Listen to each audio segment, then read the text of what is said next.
আমরা মন ভরে শুকরিয়া আদায় করেছি কার? আল্লাহ রাব্বুল আলামিনের।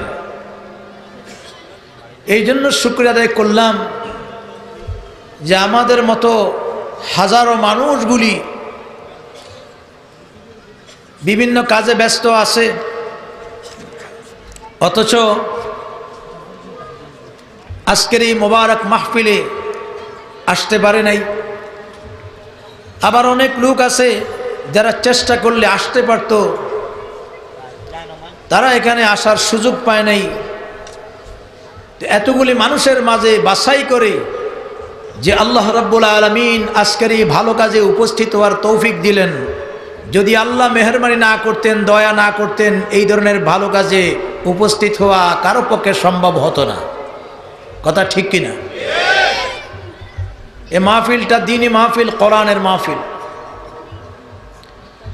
আমরা যারা কোরআনের কথা বলি আর যারা শুনি, অবশ্যই আমাদের মাঝে জ্ঞানে দুর্বলতা আছে, আমাদের জীবনের মাঝে বিভ্রান্তি, ভুল আছে। কিন্তু যারা এই মহৎ কাজের উদ্যোগ গ্রহণ করেছেন, তাদের নিয়তের কোনো অভাব নাই। এবং এখানে যে সমস্ত কথাগুলি হবে, এই কথাগুলি আল্লাহর কোরআন এবং সুন্নাহর কথা। এই কথার ভিতরে কোনো দুর্বলতা নাই। আজকে দ্বীনের চর্চার চাইতে বদ্দিনীর চর্চা বহুগুণ বেড়ে গেছে। আর আমরা এত ব্যতিব্যস্ত হয়েছি যে সারা বৎসর এই জাতীয় প্রোগ্রামে আমরা শরিক হতে পারি নাই। বৎসরে একদিন বা 2 দিন মাহফিল হয়,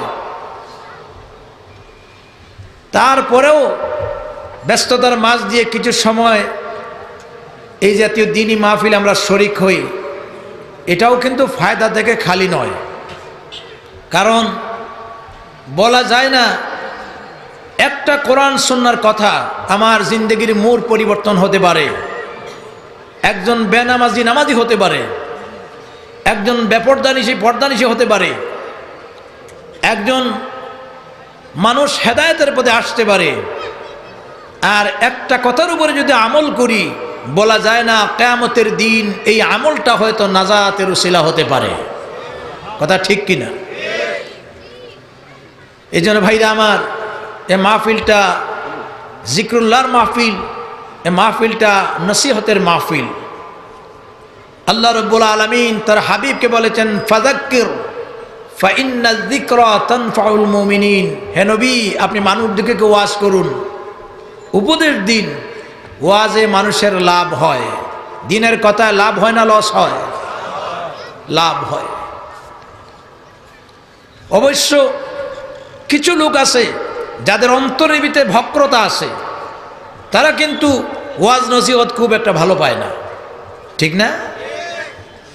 বলে যে মৌলবীদের এই চিল্লাচিল্লির জ্বালায় ঘুমাইতে পারে না, সারা রাত কিন্তু রাস্তাঘাটে চক্কর দেয়, এতে কোনো ঘুমার অসুবিধা? আর এই জাতীয় কাজ হলেই বলবে যে এই চিল্লানির জ্বালায় ঘুমাইতে পারি না, তার ঘুমের বড় ডিস্টার্ব হয়। আসলে আমি একটা উদাহরণ দিই। যাদের মুখে অথবা জিহ্বায় গা আছে, অ্যালার্জি আছে, সেই মুখে যদি ভালো মানের কোরমা পোলাও বিরিয়ানি পাকাইয়া তাকে খাবার দেওয়া হয়, বলেন তো এই খাবারগুলি ভালো লাগবে না খারাপ লাগবে? একটু কথার জবাব দিয়েন। আর মুখ যদি ভালো থাকে, সুস্থ থাকে, এই মুখে ডাল ভাত দিলেও ভালো লাগে। আজ যাদের কাছে কোরআনের কথা, দ্বীনের কথা ভালো লাগে না, বুঝতে হবে এদের ইমানে অ্যালার্জি আছে। ইমানে কি আছে? রোগ আছে। এই জন্য সেই রোগগুলি দূর করার উপায় হলো দ্বীন চর্চা করা, কোরআন চর্চা করা, কোরআন তেলাওয়াত করা। আর কোরআনের চর্চায়, কোরআনের তেলাওয়াতে কতটুকু লাভ হবে স্বয়ং আল্লাহ রাব্বুল আলামিন বলেছেন। আল্লাহ রাব্বুল আলামিন বলছেন, ওয়াইযা তুলিয়াত আলাইহিম আয়াতুহু জাদাতুহুম ঈমানা। আমার বান্দারা যখন তারা কোরআন তেলাওয়াত করে বা কোরআন চর্চা করে, কোরআনের তেলাওয়াতে পুরাতন ঈমান আবার সতেজ হয়ে যায়, নতুন হয়ে যায়। জোরে সোরে বলেন সুবহানাল্লাহ। ঈমান বৃদ্ধি পায়। এই জন্য ভাইরা আমার বলছিলাম, এই মাহফিলটা কোরআনের মাহফিল, দ্বীনের মাহফিল। আমরা এখানে বসতে পেরেছি, আল্লাহ পাক এই মোবারক মজলিসে এই নিয়ামত লাভ করার সুযোগ দিয়েছেন। এই জন্য আবার বলি আলহামদুলিল্লাহ। বন্ধুগণ, গতকাল থেকে প্রোগ্রাম শুরু হয়েছে। আমন্ত্রিত ওলামায়ে কেরামের জবান থেকে আপনারা গুরুত্বপূর্ণ আলোচনা শুনেছেন। আমার মনে পড়ে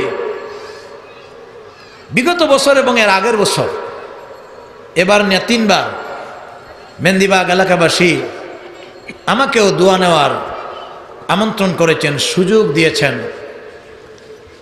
এবং গত বছর ঠিক এই মুহূর্তেই আপনাদের খেদমতে পবিত্র কোরআনুল করিমের সূরায়ে আল মুমিনুন এর প্রথম 10খানা আয়াতকে সামনে রেখে কথা বলেছিলাম। যারা গত বছর উপস্থিত ছিলেন স্মরণ আছে কি নাই? কয়েকজনে ঠিক বলছে, বাকিরা ঠিক। মুমিন জীবনের সফলতার জন্য, মুমিন জীবনের কামিয়াবির জন্য আল্লাহ পাক এই সূরার ভিতরে কিছু কোয়ালিটি, কিছু গুণাবলী বর্ণনা করেছেন। যেই গুণগুলি আমাদের জীবনে প্রায় অনুপস্থিত, এই গুণে গুণান্বিত হলে আল্লাহ পাক বলেছেন মুমিনদের জীবন সফল। তো আমি এর ভিতরে আলোচনা করেছিলাম সম্ভবত প্রায় 2.25 ঘন্টার মতো। প্রথম আয়াত নিয়ে একটা কোয়ালিটি নিয়ে আলোচনা করে 2.25 ঘন্টা শেষ হয়ে গেছে, বাকি আলোচনার করার সুযোগ হয় নাই। সেদিনও মাহফিল ছিল আমার 4টা ছিল গত বছর। আজকে এত ব্যস্ততা না থাকলেও এখান থেকে যাওয়ার পরে আরেকটা মাহফিল আছে, তারপরে আমার পরে আরও মেহমান আছেন। আমি সেই গতবারের রেখে যাওয়া বাকি আলোচনাগুলি আপনাদের সামনে উপস্থাপন করার চেষ্টা করব। তবে দরখাস্ত করছি আল্লাহর দরবারে, আমাদের বিশেষত্ব কিছুই নাই, কোনো জ্ঞান নাই, কোনো ইলম নাই। আল্লাহ যদি তৌফিক না দেন বলাও যাবে না, আল্লাহ তৌফিক না দিলে শোনা এবং আমলও করা যাবে না। এই জন্য দরখাস্ত করছি আল্লাহর দরবারে, তৌফিক চাইতে হবে কার কাছে? আল্লাহর নামটা এত আসতে নিলেন, খুব ঠান্ডা লাগছে মনে হয় নাকি? খেলাধুলাতে গেলে গোলটা কত জোরে বলেন, আউটটা কত জোরে বলেন। গোল এবং আউট জোরে বলার মাঝে সওয়াব আছে? সুবহানাল্লাহ বলার মাঝে? তাও বলে না কথা। সুবহানাল্লাহ বলার মাঝে সওয়াব আছে? তাহলে চিল্লাইয়া বলতে হবে সুবহানাল্লাহ, আলহামদুলিল্লাহ। মাহফিলের আমাদের দিকে দক্ষিণ পার্শ্বে, আর আপনাদের মনে হয় উত্তর পাশে পড়ে। যে সমস্ত ভাইরা দাঁড়ায় আছেন প্যান্ডেলের পাশে, আমি মেহরবানি করে বলবো যে জায়গা আছে, আপনারা বসে যান। এটা কোনো রাজনৈতিক মাহফিল না। পলিটিক্যাল মাহফিল হলে দাঁড়াইয়া বসিয়া ইচ্ছা মতে শোনা যায়। এটা কোরআনের মাহফিল। কিসের মাহফিল? কোরআন যেইভাবে তার মহানত্ব আছে, আজমত আছে, এই কথাগুলি শোনার জন্য আমাদের আদবের দরকার আছে। যেহেতু জায়গা আছে, সবাই বসে যান, সবাই বসে যান, কোনো ভাই দাঁড়াবেন না। জায়গা না থাকলে ভিন্ন কথা। আর একটু জিকির করেন, লা ইলাহা ইল্লাল্লাহ, লা ইলাহা ইল্লাল্লাহ, সুবহানাল্লাহ, আলহামদুলিল্লাহ, সুবহানাল্লাহ, আলহামদুলিল্লাহ, নেই কেহ নেই আল্লাহ ছাড়া, লা ইলাহা ইল্লাল্লাহ, সুবহানাল্লাহ, আলহামদুলিল্লাহ, লা ইলাহা ইল্লাল্লাহু মুহাম্মাদুর রাসূলুল্লাহ। পড়েন সাল্লাল্লাহু আলাইহি ওয়াসাল্লাম। ভাইরা আমার আবদারগুলি রক্ষা করলেন না। ভলান্টিয়ার যারা আছেন দায়িত্বশীল, আপনারা বসার জন্য ভাইদেরকে শৃঙ্খলা ঠিক করেন, এদেরকে বসাই দেন। যাই হোক, আমি বলছিলাম যে আমরা গত বছর আলোচনা করেছিলাম সূরা আল মুমিনুনের প্রথম 10 খানা আয়াত সামনে রেখে। আল্লাহ রাব্বুল আলামিন ইরশাদ করতেন, قد أفلح المؤمنون الذين هم في صلاتهم خاشعون।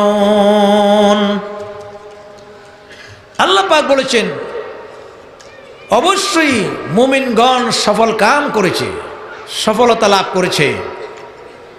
আল্লাযীনা হুম ফি সালাতিহিম খাশিউন, যারা নামাজের মাঝে আন্তরিকতা রাখে।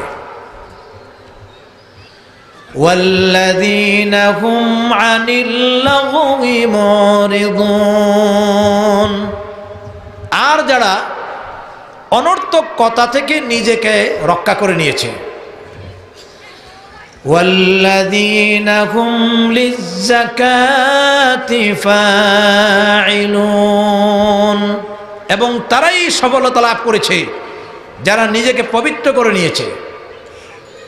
ওয়াল্লাযীনা হুম লিফুরুজিহিম হাফিজুন, আর তাদের জীবন সফল যারা নিজের লজ্জাস্থানকে সংরক্ষণ করেছে। ইলা আখিরিল আয়া। যে আয়াতগুলির তর্জমা করলাম এটি পবিত্র কোরআনুল কারীমের 114তম সূরার মাঝে, 114টা সূরার মাঝে একটা সূরা, যেই সূরার নাম হলো সূরা আল মুমিনুন। সূরার নাম কি? সূরা আল মুমিনুন। এই সূরার প্রথম 10 খানা আয়াতের ভিতরে মুমিন জীবনের সফলতার জন্য আল্লাহ পাক উল্লেখযোগ্য কিছু গুণাবলীর কথা বর্ণনা করেছেন। আমি আবারও গত বছরের কথা কিঞ্চিত রিপিট করব, যেহেতু 1 বছরে আমাদের এই কথাগুলি অনেকের ভুলে গেছে। মুমিন কাকে বলে আর সফলতা কাকে বলে? মুমিন বলা হয় সাধারণত ইমানদারদের, আর ইমানের আবিধানিক অর্থ হলো বিশ্বাস।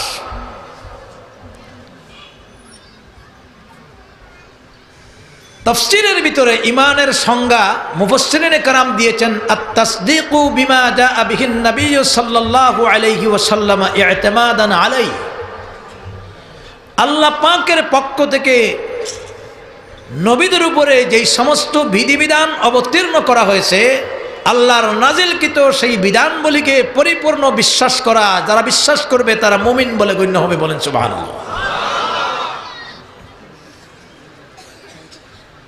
সফলতার আরবি হলো ফালাহ,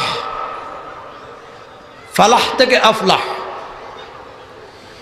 এই শব্দটা আমরা মসজিদের আজানে মুয়াজ্জিন সাহেবের কণ্ঠে 2 বার করে আজানে শুনি। মুয়াজ্জিন সাহেবরা বলে হাইয়া আলাস সালাহ, এরপরে বলে হাইয়া আলাল ফালাহ, আসো নামাজের দিকে, আসো সফলতার দিকে। ফালাহ শব্দের অর্থ হচ্ছে সফলতা, কামিয়াবি, প্রগতি, উন্নতি। মানব জীবনের যত উন্নতি সাধন করি সেই সমস্ত সব কল্যাণমূলক বিষয় সফলতার মাঝে নিহিত রয়েছে। এখন সফলতা কোন জায়গায় পাওয়া যাবে? আমরা সাধারণত মনে করি দুনিয়ার জীবনে যদি ভালো মানের সম্পদের মালিক হওয়া যায় তাহলে আমার জীবন সফল হয়ে যাবে। এই জন্য মানুষ আজ সম্পদের পিছনে ছুটছে। কথা ঠিক কিনা বলেন? আসলে সম্পদ অর্জনের ভিতরে কোনো সফলতা নাই। যদি সফলতা থাকতো, আল্লাহ উপমা দিয়েছেন কোরআনে কারিমে, কারুনকে আল্লাহ পাক এত বিপুল সম্পদের মালিক বানিয়েছিলেন। এত সম্পদের মালিক হওয়ার পরেও কারুনের জীবন সফল না বিফল? কেউ আবার মনে করে আরেকটু সামনে যদি নেতৃত্ব লাভ করা যায় তাহলে জীবনটা সফল হয়ে যাবে। এই জন্য নেতৃত্বের পিছনে সফলতা তালাশ করছে। আজকে সমগ্র পৃথিবীতে যেই মাঠটা চলছে, দ্বন্দ্ব চলছে, সেটা হচ্ছে নেতৃত্বের দ্বন্দ্ব। কথা ঠিক কিনা বলেন? আল্লাহ রাব্বুল আলামিন কোরআনে কারীমে উপমা দিয়েছেন ফেরাউনের। আল্লাহ তাকে এত নেতৃত্ব দিয়েছিলেন যে নিজেকে দাবি করে বলেছিল, আনা রাব্বুকুমুল আলা, আমিও হলাম তোমাদের সবচেয়ে বড় খোদা। এত বড় নেতৃত্ব পাওয়ার পরেও ফেরাউনের জীবন সফল না বিফল? আজ হাজার হাজার বছর ধরে মিশরের পিরামিডে তাকে শুটকি বানাইয়া রাখছেন। কথা ঠিক কিনা বলেন? তাহলে বোঝা গেল নেতৃত্বের পিঠেও সফলতা নাই। ব্যাখ্যা দিয়ে আমি বিশ্লেষণ করব না, এগুলা গত বছর বহু আলোচনা করেছি, শুধুমাত্র রিপিট করছি প্রথম কথাগুলি, বাকি কথার সাথে যাতে সামঞ্জস্য থাকে বুঝার জন্য। তাহলে সফলতা কার নাম? মুফাসসিরিন ইকরাম বলেছেন সফলতার সরল সহজ ব্যাখ্যা হলো মানুষের মনের চাহিদা পূরণ করার নাম সফলতা। সুবহানাল্লাহ বলবেন না? মানুষের মনের চাহিদা পূরণ হয়ে গেলে এটাই জীবন, এটাই সফল জীবন। আবার এই দুনিয়ার জীবনে মানুষের যত মনের চাহিদা আছে, আপনি যত বড় সায়েন্টিফিক হোক না কেন, আর যতই সম্পদশালী আর শক্তিশালী হন না কেন, মানুষের মনের চাহিদা দুনিয়ার জীবনে কেউ আপনাকে পূরণ করে দিতে পারবে না। অতএব প্রকৃত সফলতা দুনিয়ার জীবনে সম্ভব হবে না। বলেন সুবহানাল্লাহ।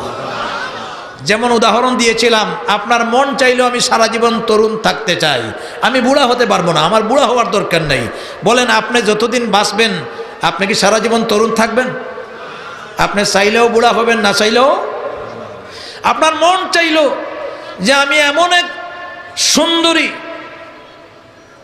মনের মতো স্ত্রীকে নিয়ে সংসার করব, আমার বউ বয়স বৃদ্ধির পাশাপাশি তার সৌন্দর্য কোনোদিন বিনষ্ট হবে না।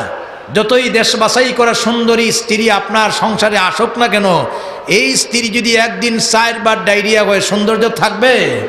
বিনষ্ট হয়ে যাবে। তাহলে মন চায় এমন স্ত্রীও আপনাকে কেউ মিলাই দিতে পারবে না। আপনার মন চাইল যে আমি সারা জীবন খাবারগুলি গ্রহণ করব, কিন্তু টয়লেটে যাওয়া একটা মারাত্মক সমস্যা, বাথরুম টাথরুম আমার দরকার নাই, খাবার শুধু খাবো। যদি খান আবার টয়লেটে না যান, জীবনটা আরাম না হারাম? হারাম হয়ে যাবে। তাহলে দুনিয়ার জীবনে কিছু এক্সাম্পল দিলাম, এমন ধরনের চাহিদা আপনাকে কেউ পূরণ করে দিতে পারবে না। তবে আল্লাহ তাআলা মনের চাহিদা পূরণ করবেন যেই জায়গায়, সেই জায়গার নাম জান্নাত। লাহুম মা তাদউন, আপনার মনে যা চাইবে আল্লাহ পাক মনের বাসনা 100 ভাগ পূরণ করে দিবেন। বলেন সুবহানাল্লাহ।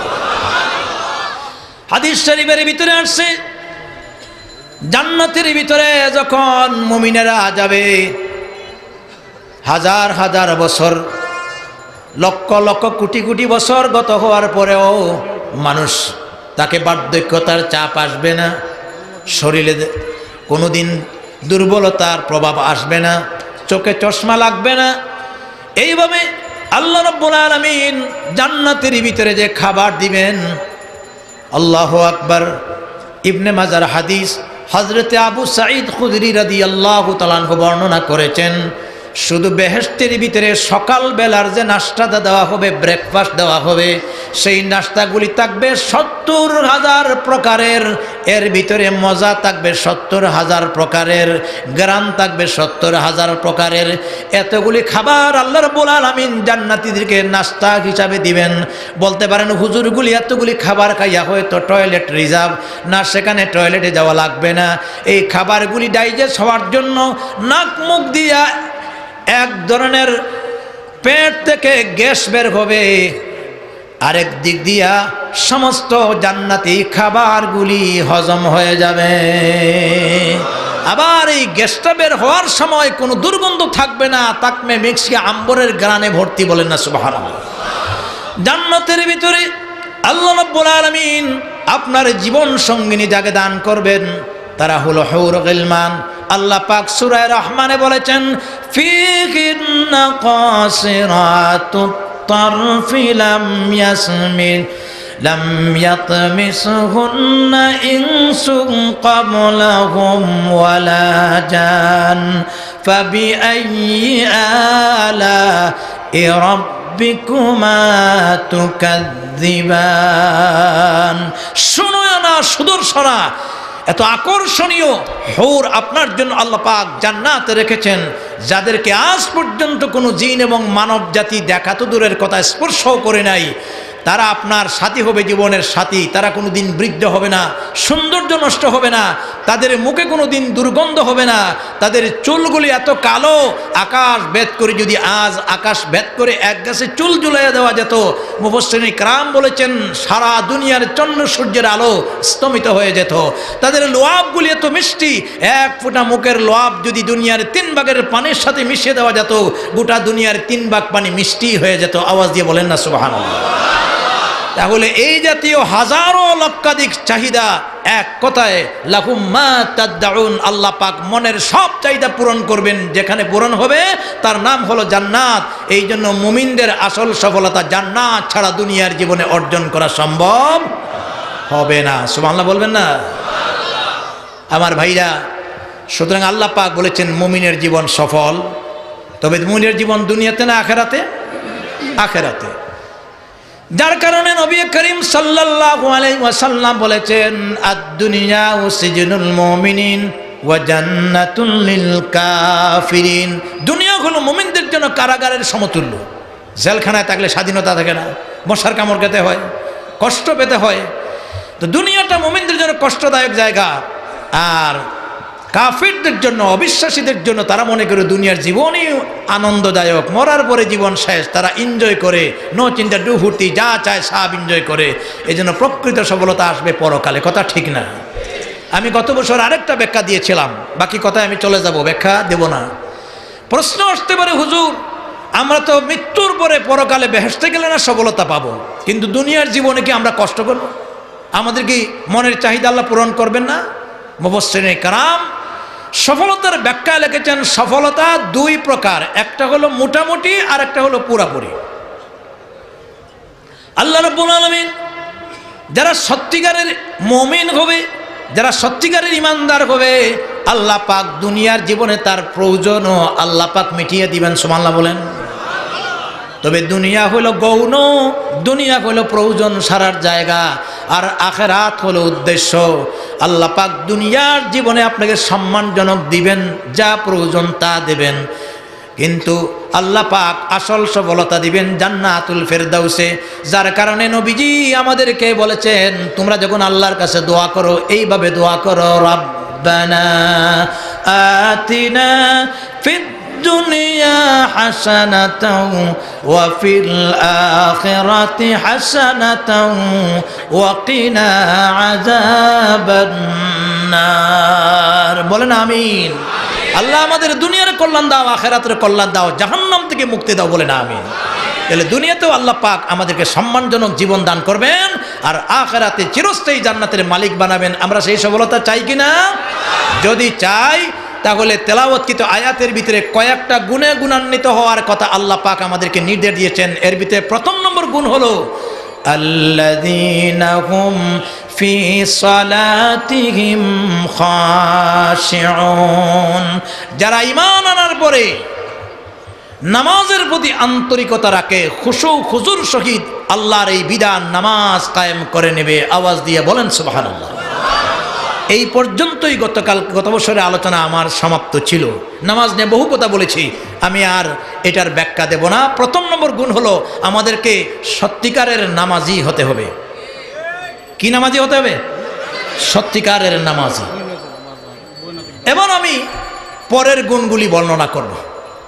গত বছর এই পর্যন্ত আলোচনা করেছিলাম, যারা ছিলেন স্মরণ আছে কি নাই? স্মরণ নাই? এই পর্যন্ত। এবার 2 নম্বর গুণ কি আজকের আলোচনা?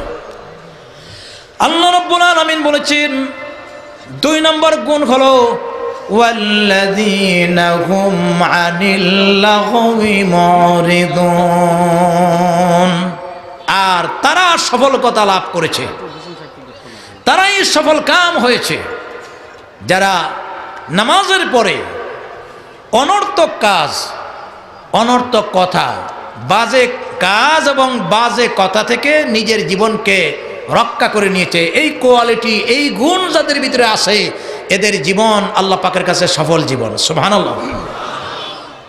তাহলে 2 নম্বর যেই গুণটা হলো মুমিন জীবনের সফলতার জন্য অনর্থক কাজ থেকে আমাদেরকে রক্ষা করে নিতে হবে। কোরআনের ভাষায় লাগওয়া, কোরআনের ভাষায় কি লাগওয়া।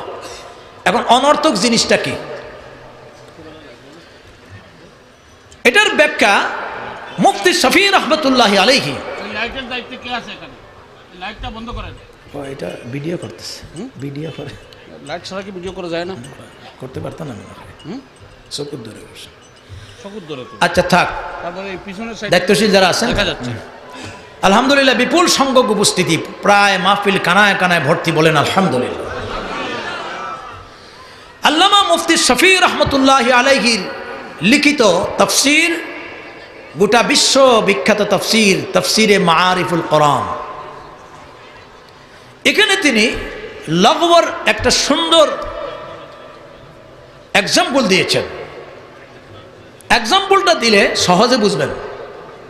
তিনি লিখেছেন, একবার বাদশাহ হারুনুর রশিদের সময়ে, তিনি যেহেতু ছিলেন রাজা, তো তিনি তার বাসভবনে, রাজকীয় ভবনে এসেছেন। তার মনটা ছিল বিষণ্ণ, মনের ভিতরে ছিল রাগ, মনটা ছিল খারাপ। স্বাভাবিকভাবে রাজা বাদশারা যদি মন খারাপ থাকে, তার অধীনস্থ উজির নাজির যারা আছে এরা কিন্তু সাংঘাতিক দুশ্চিন্তায় পড়ে যায়। এই জন্য রাজাকে খুশি করার জন্য মন্ত্রীরা ব্যস্ত থাকে, কি বলেন ঠিক না? তো কয়েকজন আলোচনা করতেছে যে আজকে রাজার তো মনটা খারাপ, বিষয়টা কি। তা কারোর সাথে হাসি মুখে কথা বলেন না, মনের ভিতরে রাগ কেন? তো দুইজন ওজির পারস্পরিক আলোচনা করছেন যে যেই কারণে রাগ হন না কেন, আমি রাজাকে একটা ম্যাজিক দেখিয়ে তার মনে আনন্দ দেব, হাসাই দিব। একজন যায় বলছে, বাদশাহ জাহাপনা, আপনি যদি আমাকে অনুমতি দেন তাহলে আপনাকে আমি একটা নতুন ম্যাজিক শিখে এসেছি, এটা যদি দেখেন তাহলে আপনার মনের অন্তরের দুশ্চিন্তা দূর হয়ে যাবে, মনটা আনন্দ হবে। আপনি যদি অনুমতি দেন আমি ম্যাজিক দেখাতে পারি। বাদশাহ বলছে, দেখাও ম্যাজিক কি। তো তিনি পকেট থেকে ওই কাপড় সেলাই করার 20টা সুই বের করেছেন।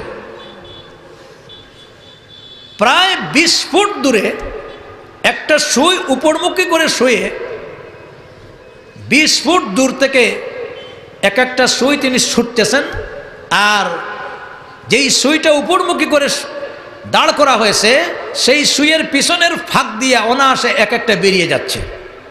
বিষয়টা নাথিং, এমন কিছু না, কিন্তু এর মধ্যে অনেক শিক্ষণীয়।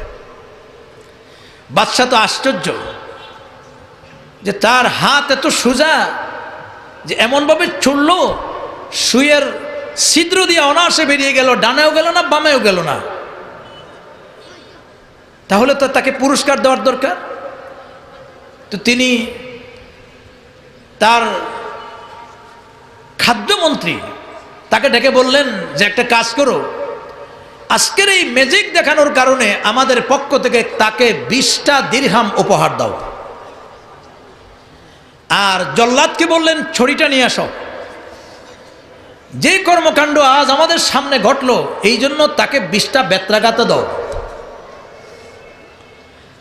তো বিষয়টা আশ্চর্য হয়ে গেল। একজন ওজির বলল যে বাদশাহ জাহাপনা, আপনার এই নির্দেশ আমরা বুঝলাম না, লোকটাকে 20টা দিরহাম দেবেন আবার 20টা বেত্রাঘাতও দিবেন, এটা কি পুরস্কার হয় না তিরস্কার হয়? আপনার এই জাতীয় পুরস্কার দেওয়ার বিষয়টা আমরা বুঝি নাই। তিনি বললেন, 20টা দিরহাম প্রথমে পুরস্কার দিলাম এই জন্য যে এমন ম্যাজিক সে অর্জন করেছে, এই কাজটা করতে গিয়ে তার মেধা, তার নৈপুণ্যতা, তার সময়টাকে খরচ করে যে জ্ঞান অর্জন করেছে, যেটা সবার পক্ষে অর্জন করা সম্ভব না, এই জন্য আমি 20টা টাকা তাকে পুরস্কার দেওয়ার কথা বললাম। আর 20টা বেত্রাঘাত এই জন্য নির্দেশ দিলাম যে এমন ফালতু কাজে তার মূল্যবান সময় ব্যয় করেছে, যে কাজের ভিতরে দুনিয়ারও কোনো কল্যাণ নাই, আখিরাতের জন্য কোনো সওয়াব নাই, এই জন্য তাকে 20টা বেত্রাঘাত দেওয়ার জন্য নির্দেশ দিলাম। বলেন আল্লাহু আকবার। এই যে হাত সুজা, সুয়ের ছিদ্র দিয়ে মারতেছে আর অনাসে বেরিয়ে যাচ্ছে, এই কাজটা করলো। তিনি বলছেন এর ভিতরে দুনিয়ার কোনো কল্যাণ নাই, আখিরাতে কোনো সওয়াব, এটার নাম কোরআনের ভাষায় বলে লাগওয়া, অনর্থক। সুইয়ের মধ্যে সুই ঢুকালে সওয়াব আসেনি? কথা বলেন না কেন? লাগওয়া জিনিসটা দিতে গিয়ে উদাহরণ দিলাম। মুমিন মুসলমানদের জীবন আল্লাহ পাক 24 আওয়ার্স 24টা ঘন্টা ইবাদতের ভিতরে নিহিত করে দিয়েছেন। মুমিনদের কোনো একটা সেকেন্ডও আল্লাহর ইবাদত থেকে, নেক আমল থেকে কখনো খালি থাকতে পারে না। এই জন্য মুমিনের জীবন অনর্থক হতে পারে না। মুমিনরা যদি কাজ করে, কাজের ভিতরে সওয়াব আছে। মুমিনরা যদি কথা বলে, কথা বলার ভিতরেও সওয়াব আছে। কথা ঠিক কিনা বলেন? আজকে আমাদের জীবন আমরা এমনভাবে পরিচালনা করছি যে নির্ধারিত কয়েকটা ইবাদত ছাড়া বাকি জীবনটাকে ইবাদত থেকে গুটিয়ে নিয়ে আমার কাজ কর্ম, গতিবিধি, আমার চলাফেরা, তাহজিব, তামাদ্দুন, সংস্কৃতি সব আমরা আমাদের জীবনটাকে অভ্যস্ত করেছি শুধু লঘু অনর্থক কাজে না, বরং নিন্দনীয় কাজে, গুনাহের কাজে। কথা ঠিক কিনা? এই জন্য আল্লাহ তাআলা মুমিন সফলতার জন্য 2 নম্বর যে গুণটা বলেছেন, মুমিন কথা বললে যেই কথার যাবে মাধ্যমে সওয়াব হয়, ফায়দা হয়, এই কথা বলতে হবে। মুমিন কাজ করলে যেই কাজের ভিতরে লাভ হয়, সওয়াব হয়, আল্লাহ তাআলার অসন্তুষ্টি না হয়, সেই ধরনের কাজ করতে হবে।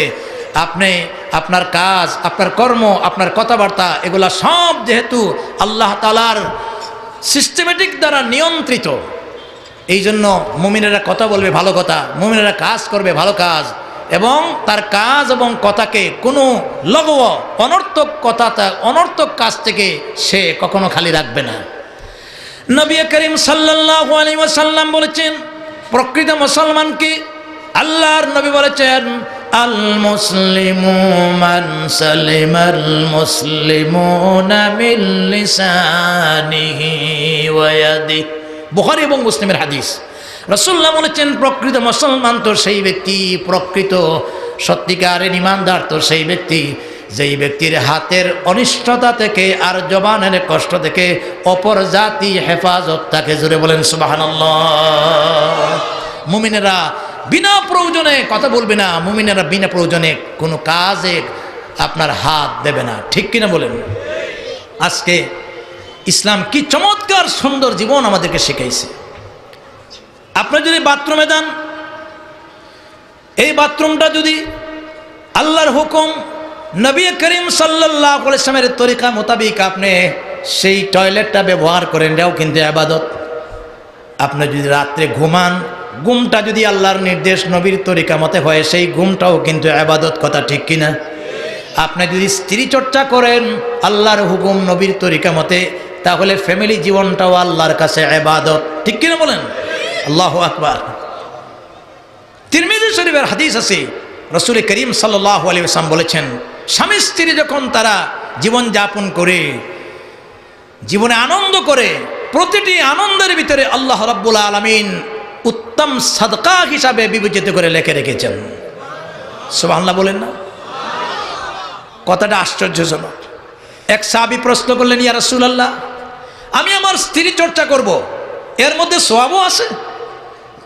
নবীজি বললেন, এই কাজটা যদি তুমি হারামভাবে করতে, অশ্লীলভাবে করতে, তাহলে গুনাহ আছে কি নাই? রাসূলুল্লাহ সাল্লাল্লাহু আলাইহি ওয়াসাল্লাম প্রশ্ন করলেন যে এটা যদি অন্যায়ভাবে করতে, জিনা করতে, তাহলে এর ভিতরে গুনাহ আছে কি নাই? সাহাবী বলেন, অবশ্যই গুনাহ আছে। নবীজি বললেন, অন্যায়ভাবে করলে যদি গুনাহ হয়, সৎভাবে এই কাজ করলে আল্লাহর পক্ষ থেকে সওয়াবও হয়। এই জন্য ভাইরা আমার, আজকে অনর্থক কাজ থেকে আমাদের জবানকে কন্ট্রোল করতে হবে।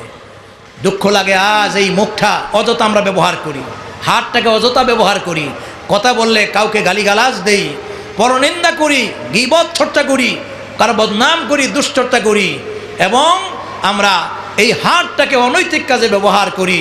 আমার ভাইরা, এই হাত, এই মুখ, এই জবান যদিও আপনার, কিন্তু এটা আপনার নিয়ন্ত্রণে না, বরং এই হাত, অঙ্গ প্রত্যঙ্গ কিয়ামতের দিন আপনার সমস্ত কর্মকাণ্ডের জন্য আল্লাহর কাছে জবাব দিবে। কথা ঠিক না?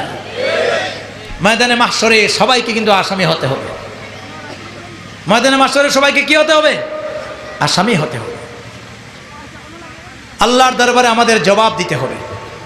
দেখেন, আমরা নামাজের ভিতরে এই কথাটা বলি, নামাজের ভিতরে এই কথা বলি, মালিক ইয়াউমিদ্দিন, আয় আল্লাহ, তুমি তো বিচার দিনের একমাত্র মালিক, শেষ দিনের একমাত্র বিচারক কে? আরো জোরে বলি কে? আল্লাহ পাক।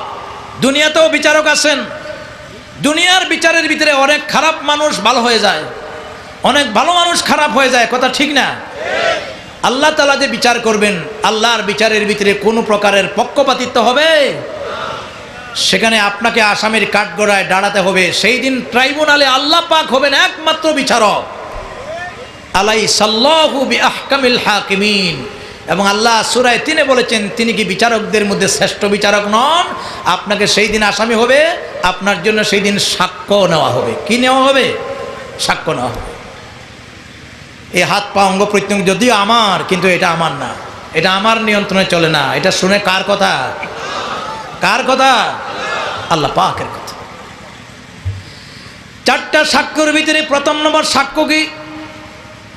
কোরআনে কারীমে আল্লাহ রাব্বুল আলামিন বলেছেন, ইয়াউমা ইযিন তুহাদ্দিসু আখবারাহা বিআন্না রাব্বাকা আওহা লাহা। কাল কিয়ামতের দিন পৃথিবীর ভিতরে মানুষ যত কর্মকাণ্ড করছে সব আমলনামা আল্লাহ রাব্বুল আলামিনের সামনে প্রকাশ করে দেবে। বলেন সুবহানাল্লাহ।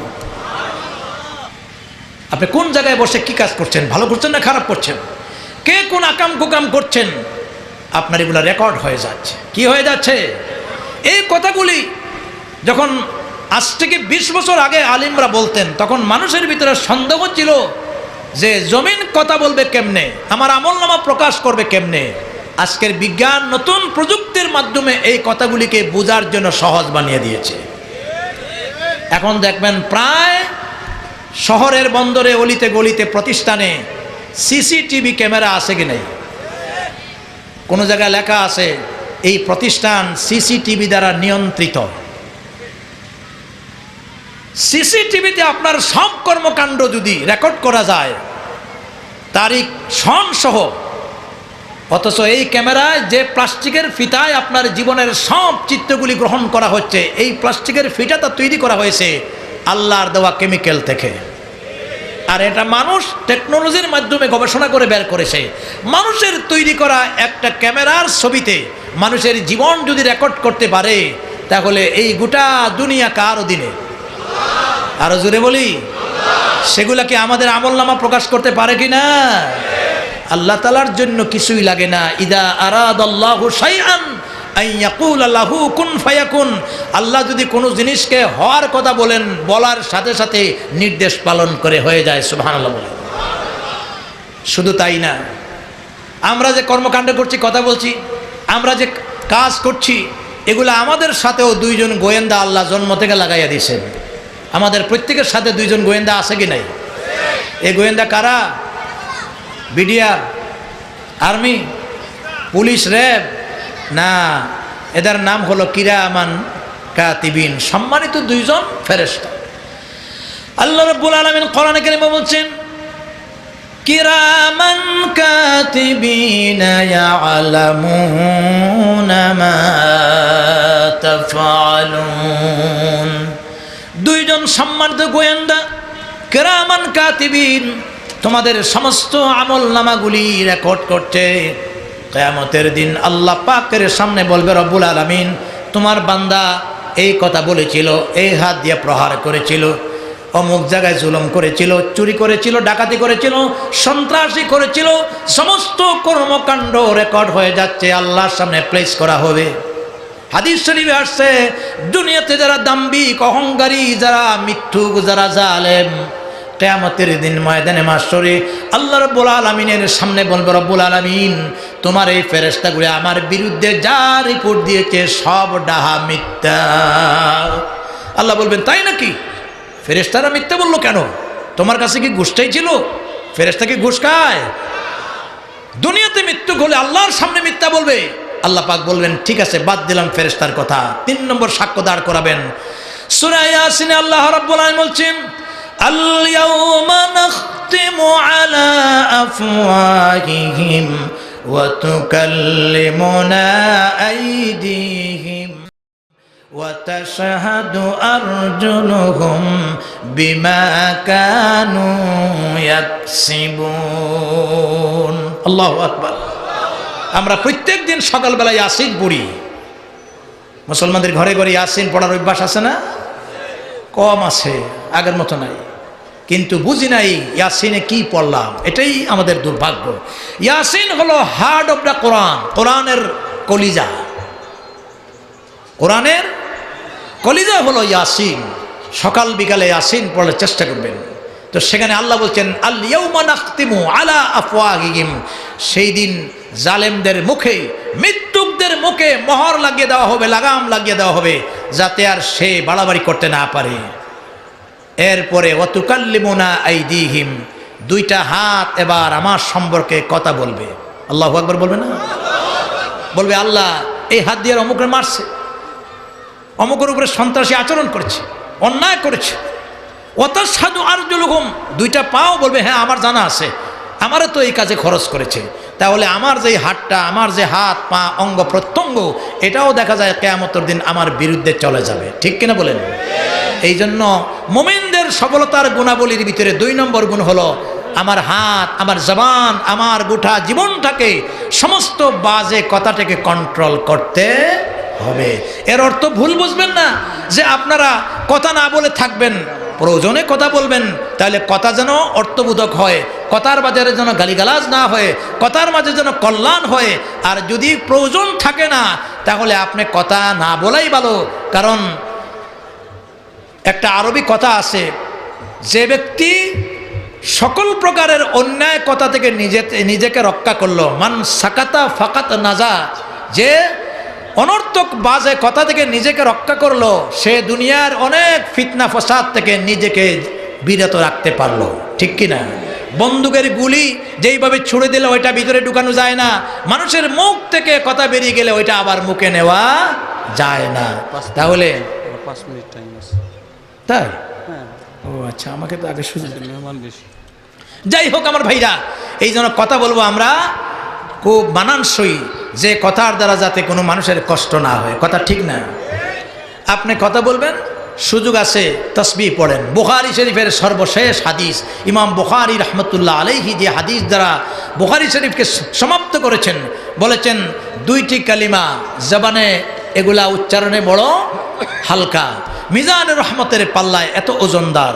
এই 2টি কালিমা হলো সুবহানাল্লাহি ওয়া বিহামদিহি সুবহানাল্লাহিল আযীম। সুবহানাল্লাহ বলেন। সময় সুযোগ থাকলে এই জবানটাকে কোরআনে লাগান, তেলাওয়াত করুন, কোরআন পাঠ করুন। কোরআনের প্রতিটি অক্ষর তেলাওয়াতের ভিতরে সওয়াব আছে কি নাই? হৃদয়ঙ্গম করে কোরআন তেলাওয়াত করুন। আর যদি পারেন কোরআন বুঝে পড়ার চেষ্টা করুন। আল্লাহ রাব্বুল আলামিন কোরআনে কারিমে বলছেন ওয়ালাকাদ ইয়াসসারনাল কুরআনা লিযিকরি ফাহাল মিন মুদ্দাকির। আমার এই কোরআন মানব জাতির বুঝার জন্য সহজ বানিয়ে দিয়েছি। আছে কি কেউ কোরআন থেকে উপদেশ গ্রহণ করতে? যদি আপনি কোরআনকে বুঝে পড়ার স্টাডি করেন, চর্চা করেন, চেষ্টা করেন, যত কঠিন কোরআন হোক না কেন, এই কোরআনটাকে আল্লাহ রাব্বুল আলামিন সহজ বানিয়ে দিয়েছেন। কথা ঠিক কিনা? সুবহানাল্লাহ বলবেন না?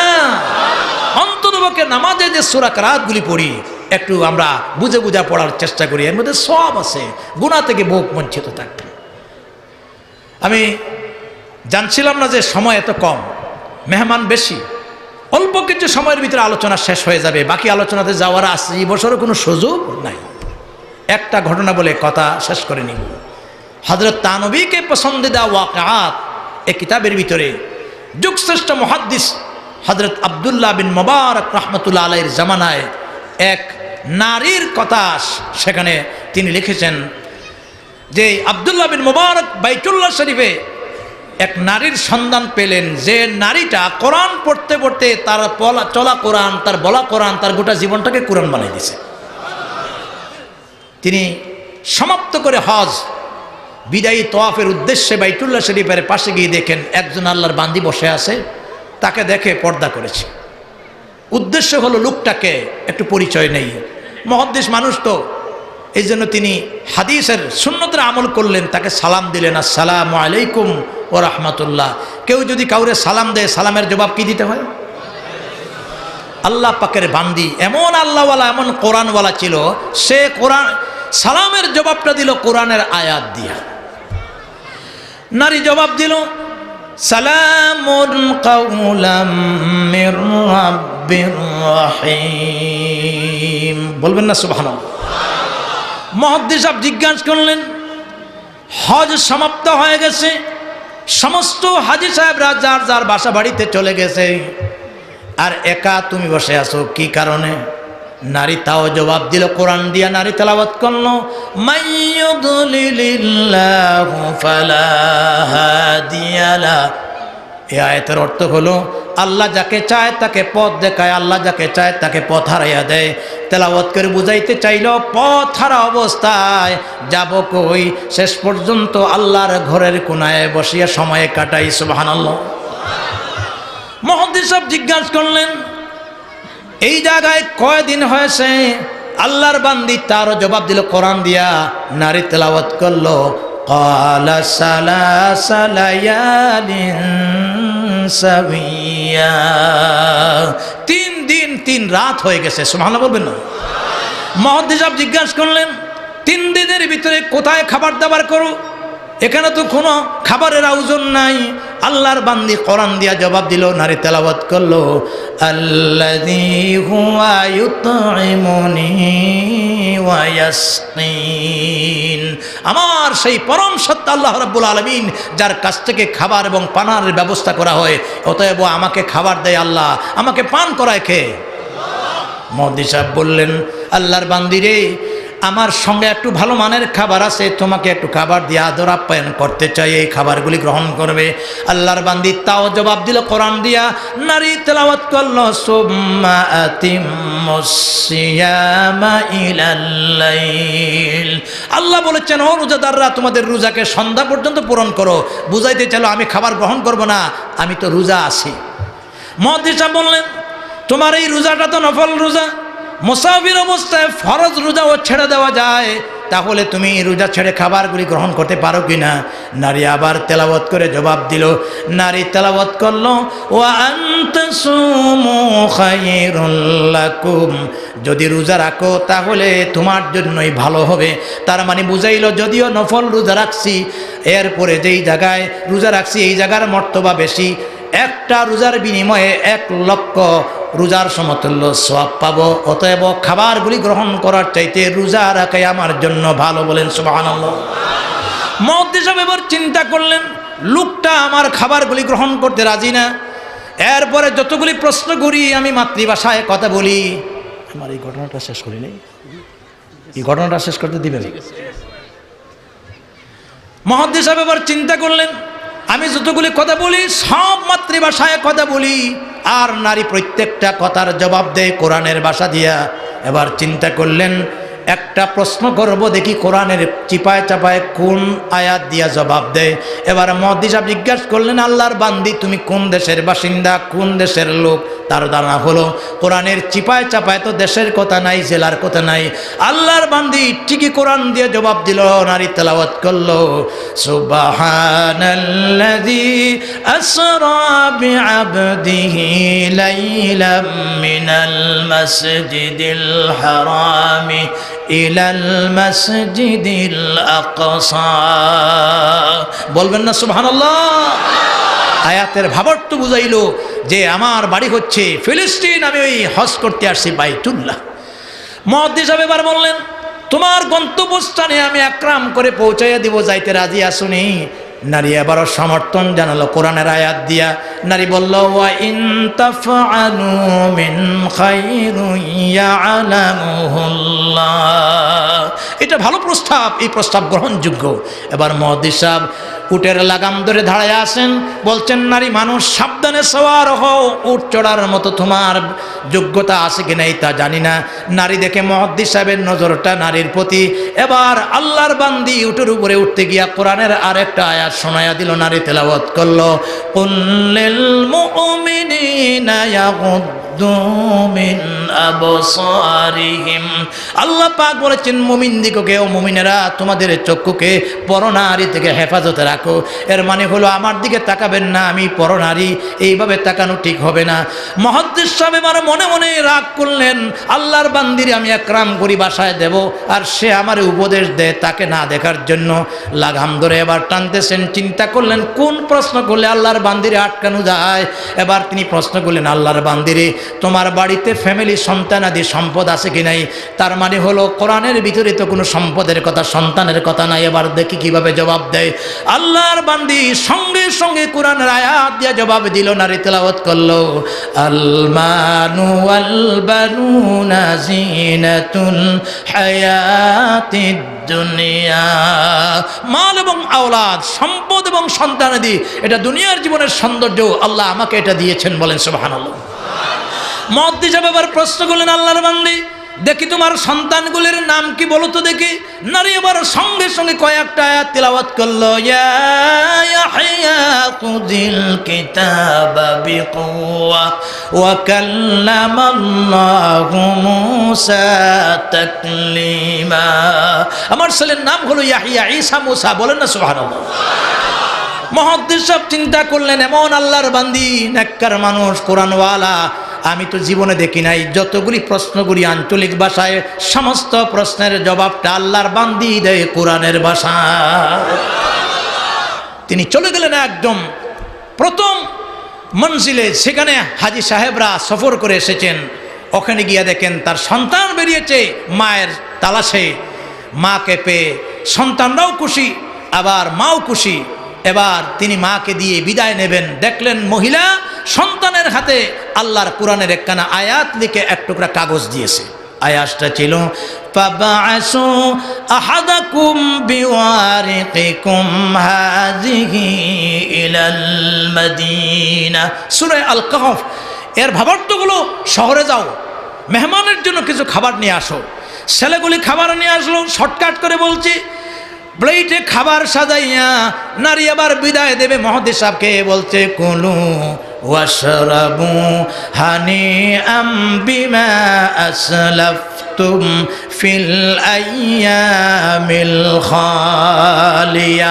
আপনি এ থেকে তৃপ্তি সহকারে আজকের কষ্টের বিনিময়ে খাবার দাবারগুলি গ্রহণ করেন। মুহাদ্দিস সাহেব বললেন, আল্লাহর বান্দি অবশ্যই খাবার গ্রহণ করব, কিন্তু বিদায়ের বেলায় জানতে চাই, তুমি তো সারাক্ষণ আমার সঙ্গে কথা বললে কোরআনের ভাষা দিয়া, অথচ তুমি অনারবি, আমি অনারবি, জানতে চাই কোরআন দিয়া কথা বলার কারণটা কি? নারী তারও জবাব দিল, কোরআনের আয়াত দিয়া নারী তেলাওয়াত করলো, মা ইয়ালফিযু মিন কাউলিন ইল্লা লাদাইহি রাকিবুন আতীদ। মানুষ যা বলে আর যা করে তার সমস্ত কর্ম তৎপরতা, গতিবিধি নিয়ন্ত্রণের জন্য আল্লাহ পাক প্রহরে নিযুক্ত করেছেন। এই জন্য আমি চিন্তা করলাম, আমি যদি কোরআন দিয়ে কথা বলি আমার কাজও হবে, প্রতিটি অক্ষরে করে সওয়াবও হবে। এবার মুহাদ্দিস সাহেব ছেলেগুলিকে ডেকে বলেন, ও ছেলেরা, তোমাদের মায়ের ব্যাপারে আমি আশ্চর্য হয়ে গেলাম। এমন নেককার বিদুষী আল্লাহওয়ালা নারী জীবনেও দেখি নাই। অনর্গল কোরআন দিয়া কথা বলছে, কোরআনের প্রতি এত আমল আর এত প্রভাব। এইভাবে কোরআন দিয়া কতদিন যাবৎ কথা বলে। ছেলেরা বলে, হুজুর আমার মা অনারবি, আজমি, কিন্তু আল্লাহর বান্দি এত নেককার, এত সালেহ। কোরআন তেলাওয়াত করতে করতে, কোরআন পড়তে পড়তে তার ভাষা কোরআন, তার বলা কোরআন, তার চলা কোরআন। এবং একদিন, 2 দিন, 3 দিন না, আমরা দেখতে পাচ্ছি দীর্ঘ 40 বছর যাবৎ তিনি অনর্গল আল্লাহর কোরআন দিয়া কথা বলতেছে।